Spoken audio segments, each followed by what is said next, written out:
when things go wrong and how to fix them. In this video, I'll go over how to roll back to a previous commit in the event that something breaks. You'll also learn how to access previous versions of your code and the importance of why commit messages are so important. So you've been developing as a team. Your code works and runs and functions fine, but you need to add a new member to the team who doesn't know Git, isn't familiar with Git, or perhaps simply believes that their code is better than everyone else's. Commence image 1. This one always cracks me up. We've always got one person on the team. Also, git push -- force will forcibly push all of your changes onto GitHub, override any conflicting changes, and use yours as the new main version. This, obviously, can be a major source of conflict. Don't be this person. Or perhaps person 2. They simply don't know how to use Git and follow this cartoon to the letter. Oh, come on. We were all this person once upon a time. So, in the event that one of these two happens, I'll show you how to deal with that. Here's our repository from our previous exercise, exactly as we left it, with 5 HTML tags that we may or may not need, but this is demonstration purposes, so you're just going to have to deal with it. Let's go ahead and pretend to be that person. Firstly, exactly up to date, no changes have been made. Let's go ahead and make some changes, and as long as these are bad changes, why bother with valid HTML?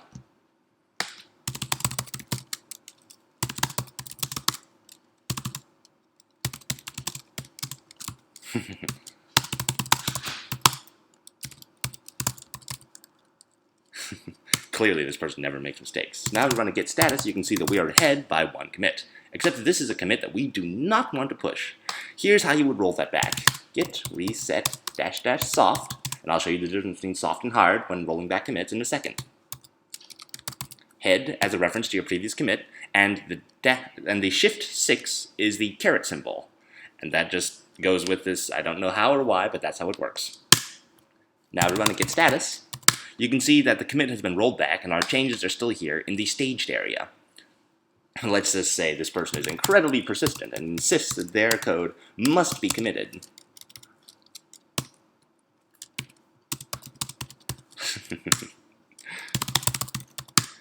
In the event that you have commit that you want to undo entirely and not keep the changes, you'd run similar to the above command. Only instead of using -- soft, you can use -- hard. And what this will do, well, this will roll back your commit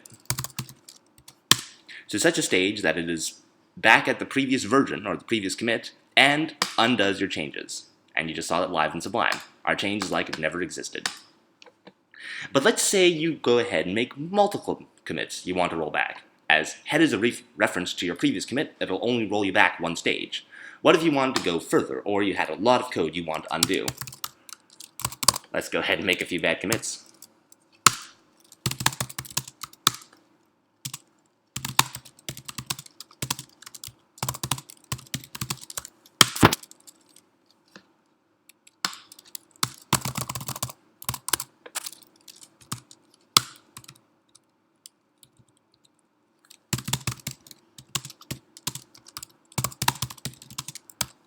And for good measure, why not a third?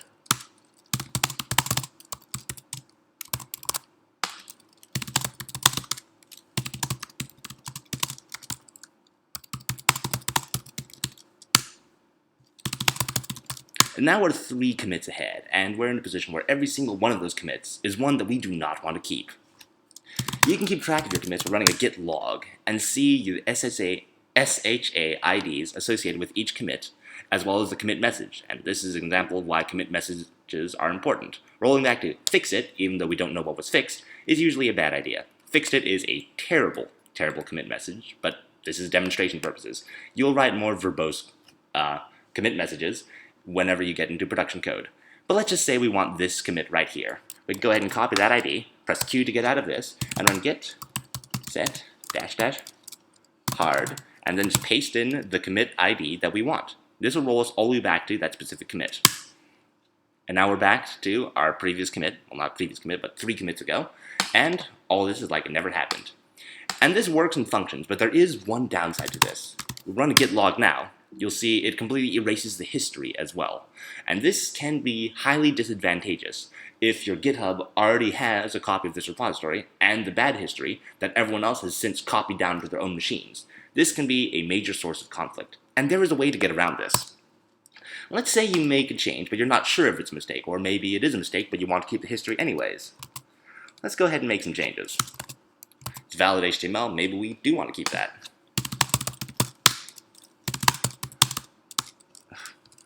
Sorry, typo.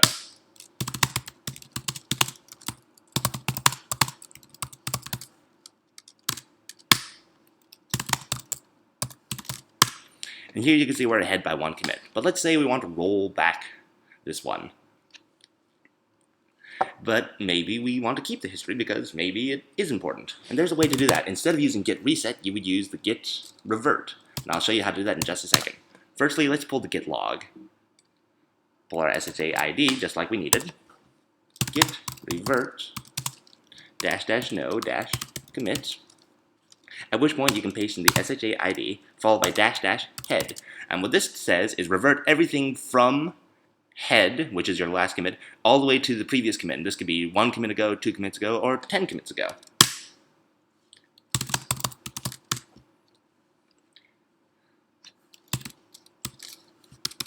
And right now you can see all conflicts have been fixed and run git revert --continue to finally make that change.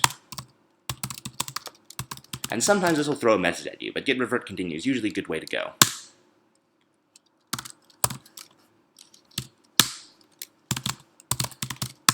And now you can see we are ahead by 2 commits, and git revert creates its own commit. So if we run git log now, you can see that here's our previous commit, here's our maybe a mistake, and this one reverts to it, and still allows the history of both of these to be accessible in the event that you need to access it, for whatever reason. And reverting to a previous SHA ID works both on your local machine and on GitHub, which is nice. But let's go ahead and roll back those changes, because we don't actually need those changes. Let's go ahead and just roll back to this one real quick. This will take just a second.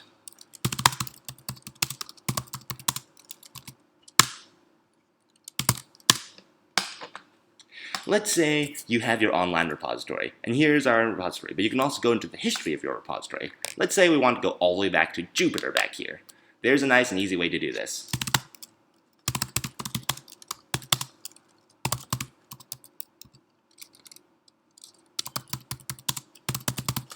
In this case, I'm just going to go ahead and create a separate branch. Oh.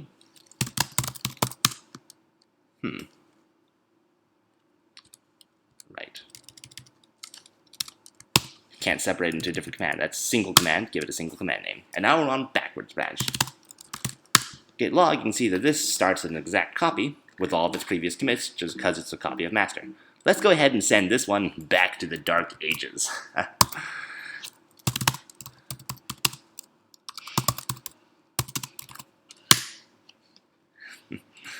And here's us back at way back to version 1. Let's say we want to go to Jupyter. In our git log, though, we only have one commit, so we can't do that locally.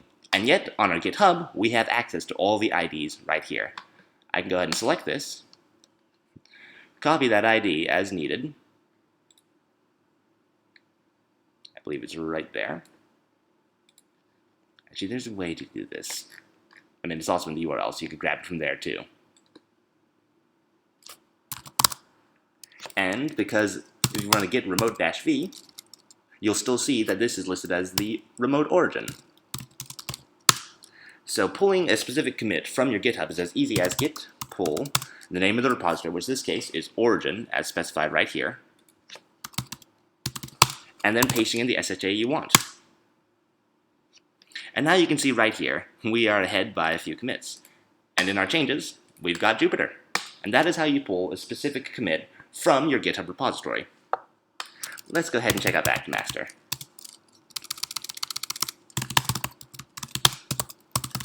We also don't need this branch, so let's go ahead and get rid of backup.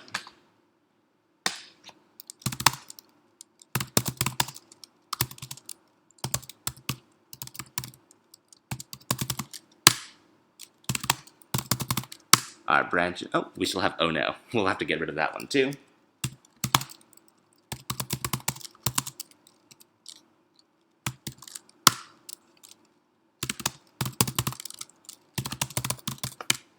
There we go. Let's say you made a previous commit, but rather than wanting to reset your commit or roll back to a previous version, you only made a mistake with the commit message.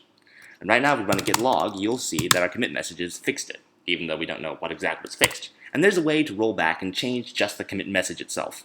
You can do this with git commit -- amend. And what this will do, well, this will pull up your text editor to allow you to edit the message.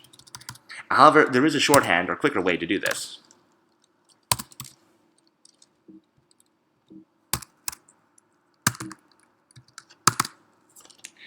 And that is, you can do it directly from your command line. You can do git commit amend, and I believe I have it over here. And just with the -m, you can put the new commit message in directly.